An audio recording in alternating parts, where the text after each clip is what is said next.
Alam mo ba saan galing ang manok?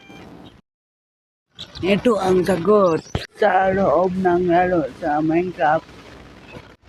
Ang mga manok ay nanamitaw o naitlog sa mga dumaan at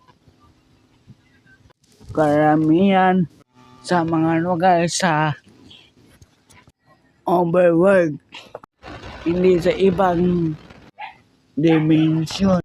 Maaari rin silang umabas kapag binato ang itlog.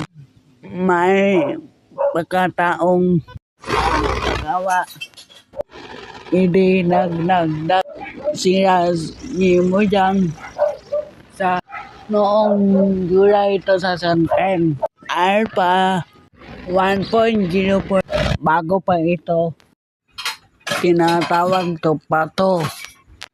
Ako si Iman, pangarap ko maging vlogger at teacher sa Minecraft. And follow in sub.